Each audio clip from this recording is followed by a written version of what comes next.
सो hi everyone, कैसे हैं आप सभी लोग। दोस्तों स्वागत है आप सभी लोग का। दोस्तों इस समय 2-4 चीज़ें इवेंट चल रहे हैं, फिर आप लोग को एक बहुत इंपॉर्टेंट बात करनी थी। कई लोग का दोस्तों कई बच्चों को ये मैसेज आ रहा है कि सर एग्ज़ाम डेट्स की अनसर्टेनिटी हो रही है, क्लर्क मीन्स का रिजल्ट का वेट नहीं हो रहा है, तो पढ़ाई नहीं की जा रही। बहुत दुखद बात है दोस्तों कि पढ़ाई आपसे नहीं हो रही है and you can't study. Why you are not able to study, इस पर दोस्तों हम लोग बात करेंगे, क्योंकि सारे फैक्टर कई बच्चों से बात किया, प्रॉब्लम समझ में आई और आप लोग की जो जड़ पता चली मुझे ना बहुत ख़राब है दोस्तों। ध्यान समझो आप लोग चल क्या रहा है। सबसे पहले दोस्तों ये जो 2 बड़े इवेंट्स हैं थोड़ा इनकी बात कर लेते हैं। सबसे पहले बात हो रही है दोस्तों SBI क्लर्क मेंस के रिजल्ट की। तो इसका दोस्तों जो अभी तक मेरे पास ये अपडेट है कि आप लोग का जो SBI क्लर्क मेंस का रिजल्ट है 30 के पहले किसी भी दिन आ सकता है। उसका रीज़न दोस्तों ये है कि जो आगे का प्लान है मैं वो बता दे रहा हूँ आप लोग को। आगे का प्लान ये है कि जून में LPT करा के इन लोग को जुलाई तक ज्वाइनिंग करवानी है। इसलिए दोस्तों आप लोग का जो रिजल्ट है वो मैं कहता हूँ 2 दिन 3 दिन, क्या पता कल आ जाए, परसों आ जाए, 4-5 दिन के अंदर किसी भी दोस्तों आप लोग का रिजल्ट ड्रॉप हो सकता है। अब एक बात दोस्तों यहाँ पे ये निकल के आती है, पता है क्या, ये कहना आसान होता है कि रिजल्ट जब आएगा तब आ जाएगा, जो है आप लोग पढ़ते रहो, ये मुझे पता नहीं हो पाता। 2021 की मार्च अप्रैल की बात है दोस्तों। मुझे याद है अपना SBI PO के रिजल्ट का वेट कर रहा था और 16 मार्च के आसपास शायद मिड मार्च में मेरा रिजल्ट भी आया था और 1 अप्रैल को IBPS PO का आने वाला था। तो मुझे पता था अगले 20 दिनों के अंदर ये 2 रिजल्ट आने वाले हैं।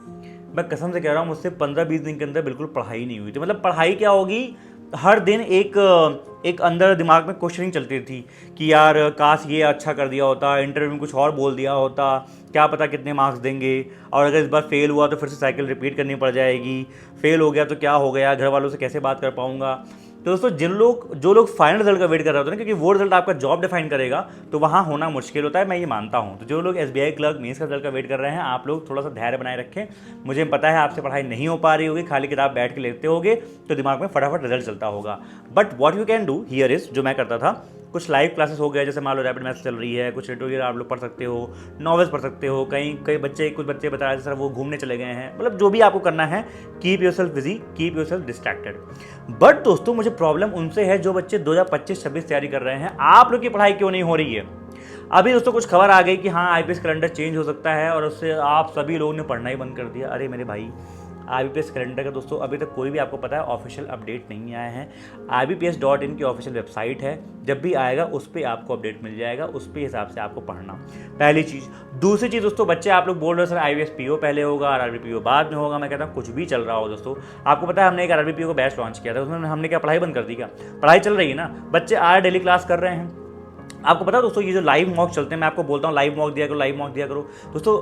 हर कंपनी के अपने लाइव मॉक चलते हैं। आपको पता है जो मतलब लाइव मॉक होते हैं, 50-50 हज़ार बच्चे, 1-1 लाख बच्चे दोस्तों लाइव मॉक रन कर रहे हैं। तो इसका मतलब दोस्तों ऐसा नहीं कि लोग पढ़ाई नहीं कर रहे हैं, लोग पढ़ रहे हैं। इट्स यू जो आप न्यूज़ के पीछे भाग रहे हो और न्यूज़ को सर्च कर रहे हो, उस पर टाइम वेस्ट कर रहे हो। तो दोस्तों ये बात ध्यान रखिए कि आपको अगर आपका टारगेट 25-26 है तो प्लीज़ पढ़ते रहिए, there is no other option.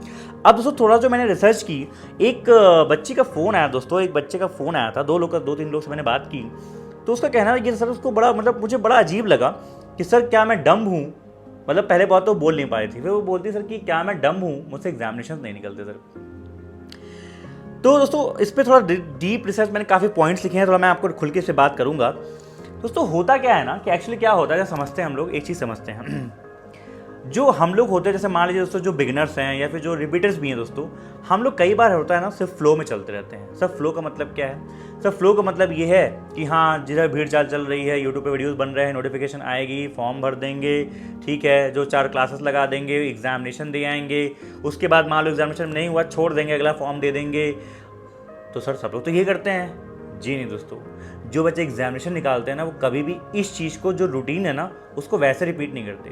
वो पता क्या करते हैं, जैसे ही फेल होते हैं ना, वो ठीक है, दुख होता है, प्रॉब्लम होती है, रोना आता है, वो सब कुछ करके जब वो बाद में बैठते हैं दोस्तों ना, तो वो ढंग से ना एनालिसिस करते हैं। सर किस चीज़ की एनालिसिस, थोड़ा बता रहा हूँ, ध्यान सुनना। सबसे पहले दोस्तों ये बात दिमाग में आप ये रखो कि हम लोग जो अभी इस सिचुएशन में हैं, हम लोग को पढ़ने का मन नहीं कर रहा, उसके 3-4 रीजन है। सबसे पहले एक तो जो एग्जाम डेट की थोड़ा अनसर्टेनिटीज़ आपकी आ गई हैं। दूसरा, जो कुछ एग्जामिनेशन आपने मान लीजिए दिए हैं, उनके फेलियर की वजह से आपके दिमाग में ये आ गया सर मुझसे नहीं होगा, जो एक होता है फियर ऑफ फेलियर कि यार मैं तो फेल हो गया, मुझसे नहीं हो पाएगा, ठीक है। तीसरा जो मैंने दोस्तों आपको बताया कि आप गो विद द फ्लो करते हो। तो ये दोस्तों 3 चीज़ें हैं जिसको आपको दिमाग में रखना है, फिर मैं आगे आपको बताऊँगा, ध्यान सुना उस चीज़ को।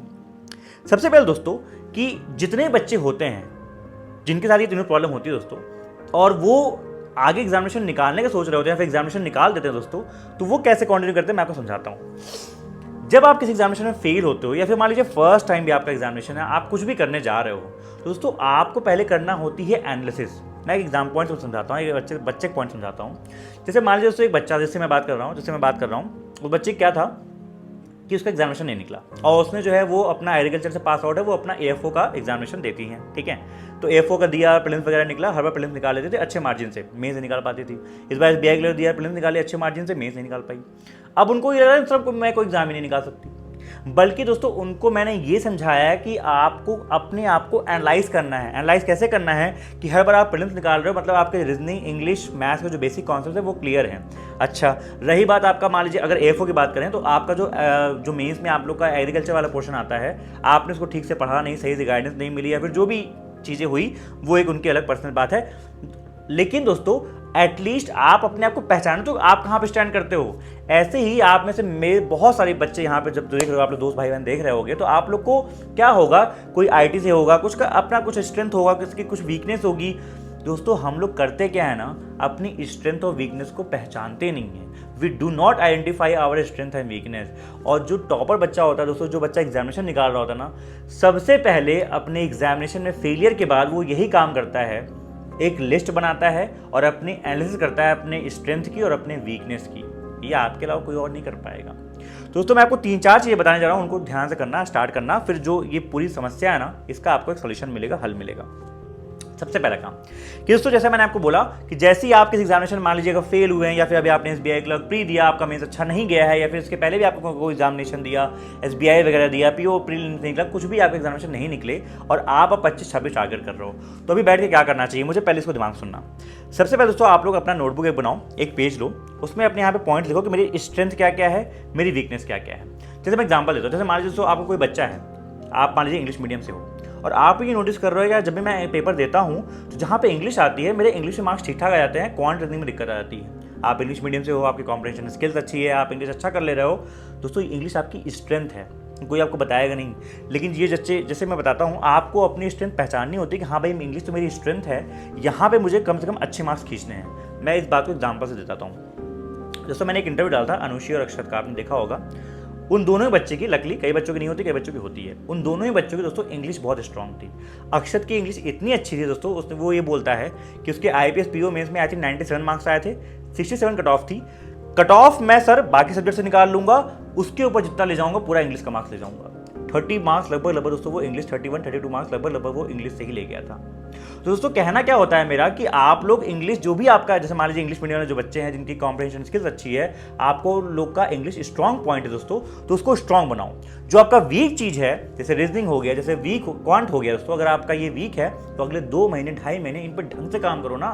इनको 3-3 घंटा दो, इनको 4-4 घंटा दो, इनको ढंग से काम करो इन पे। समझ में आया दोस्तों?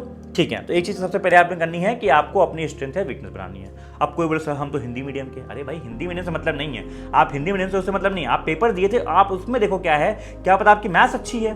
बहुत से बच्चे ऐसे आते हैं मैथ्स में एकदम फाड़ू होते हैं, बहुत तेज होते हैं, जो हमारे टीम में जुड़े हुए हैं उनकी मैथ्स बड़ी अच्छी है, उनके बेचारे की इंग्लिश बहुत खराब है।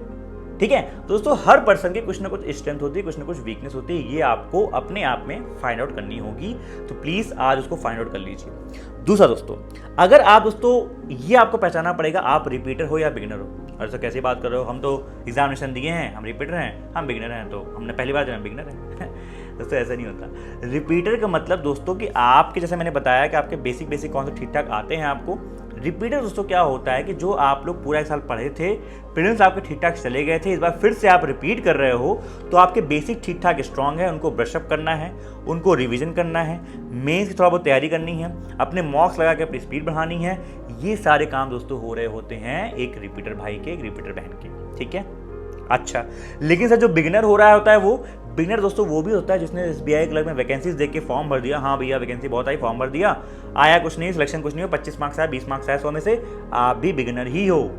तो दोस्तों जो बिगिनर होते हैं, आपका टारगेट ये होना चाहिए कि पहले आप एक टाइम सेट करो, 2 महीना, 2.5 महीना, 3 महीना, मुझे अपना सिलेबस पहले एक बार खत्म कर लेना है।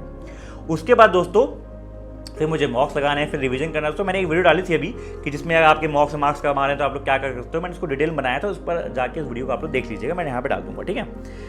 तो ये बात है। तीसरा दोस्तों सबसे इंपॉर्टेंट काम आपको करना है, पहले आपने स्ट्रेंथ वीकनेस नोट कर ली, समझ लिया रिपीटर हो बिगिनर हो क्या चीज़ को कैसे फॉलो कर रहे होगे। तीसरा काम दोस्तों, अगर आप रिपीटर हो, मोस्टली जैसे रिपीटर लोग यहाँ पे जैसे मान लीजिए अगर हैं दोस्तों, आप लोग को रिवीजन करना बहुत इंपॉर्टेंट है। और जो मैंने वीडियो डाली जिसमें वीडियो की बात कर रहा हूँ कि स्टिल स्कोरिंग इतना marks in RRB PO marks, how to increase RRB PO marks, उस वीडियो में दोस्तों मैंने आपको बात बताई कि आपको रिवीजन कैसे करना है। तो उसको जाके जरूर देख लीजिए कि आपको अपनी चीज़ें रिवाइज कैसे करनी है, चाहे एक परसेंटेज हो गया, चाहे प्रॉफिट लॉस, जो भी आपका है, रीजनिंग का कॉन्सेप्ट, अपना कौन का कॉन्सेप्ट, इन सब को दोस्तों आप लोग को प्रॉपर रिवाइज करना है, ढंग से टाइम देना है रिवीजन करने में। आपको लगता होगा आप रिपीटर हो, हाँ मुझे कॉन्सेप्ट आते हैं, मॉक लगा लूंगा, वहाँ से प्रैक्टिस हो जाएगा, ऐसा नहीं होता दोस्तों। आपको हर चीज़ उठा के रिवाइज करनी पड़ेगी, हर टाइप क्वेश्चन देखने पड़ेंगे, हर चीज़ को समझना पड़ेगा वापस से, तब जाके वो आपके उसमें आएगा, ठीक है। ये बात हो गया दोस्तों।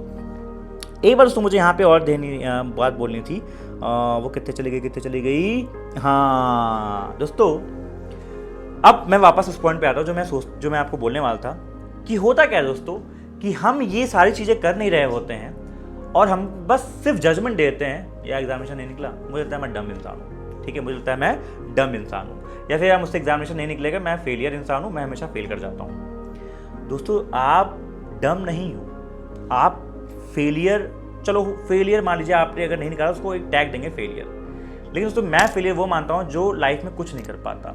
आप 1 साल बाद, 2 साल बाद, 3 साल बाद, तीसरे अटेम्प्ट में भी अचीव करते हो, चौथे अटेम्प्ट में अचीव करते हो ना, तो आप फेलियर नहीं हो, क्योंकि जो अटेम्प्ट में आप फेल हुए थे सेकंड थर्ड में, दैट वो अटेम्प्ट था जिसमें आप ट्राई कर रहे थे। अगर वो ट्राई नहीं करते ना, वहाँ से आपको वो क्या बोलते हैं, वो जो प्रॉब्लम थी वो पता नहीं चलती ना, तो आप नेक्स्ट टाइम पे दोस्तों वो कम बैक नहीं कर पाते। तो मेरा कहना ये है कि stop feeling your self being डम, कि सर मैं डम हूँ, ये हूँ, कोई डम नहीं होता। हर बच्चा अपनी प्रिपरेशन के स्टार्टिंग में दोस्तों एक उस पे रहता है, एज पे रहता है, चीज़ें नहीं पता होती। बट दोस्तों आप लोग को जो मैंने चीज़ें बताई हैं, चाहे आप बिगिनर हो चाहे रिपीटर हो, प्लीज़ ढंग से पढ़ते रहिए। एग्जामिनेशंस होंगे, भले लेट होंगे, थोड़ा इधर उधर होंगे, लेकिन एग्जामिनेशन सबके आपके दोस्तों होंगे और सब टाइम से होंगे, सब चीज़ें होंगी आपकी। आप लोग पढ़ते रहो, चाहे आरआरबी पीओ पढ़ रहे हो, चाहे आरआरबी क्लर्क, आईबीपीएस क्लर्क, जितने भी एग्जामिनेशन से सारे आपके होने वाले हैं, और एसबीआई पीओ, एसबीआई क्लर्क भी आपका होगा, ठीक है। तो बस दोस्तों यही सब बातें करनी थी। बताइए आप लोग कि भी आप लोग पढ़ पा रहे हो, नहीं पढ़ पा रहे हो, जिन लोग कमेंट आया था, और आई होप इस वीडियो से आपको कुछ सीखने को मिला होगा कि हाँ सर कैसे आगे पढ़ाई कंटिन्यू करना है। That's it for today, bye bye, take care, अपना ख्याल रखिएगा, और कमेंट जरूर करिएगा कि आज के बाद आप लोग प्रॉपर पढ़ाई करोगे, नहीं पढ़ाई करोगे, ठीक है। बाकी जिन लोग क्लर्क में इसका रिजल्ट वेट कर रहे हैं, बताइएगा कैसा आप वेट कर रहे हैं, ठीक है। टेक केयर, ख्याल रखिए, जय हिंद, बाय बाय। और दोस्तों जो लोग अपना तैयारी कर रहे हैं, अपना कॉन्स्टेंट गाइड के एप्लीकेशन विजिट कर सकते हैं, उसमें बहुत कोर्सेज चल रहे हैं, कोर्सेज एक बार विजिट कर लीजिए, ठीक है। Take care.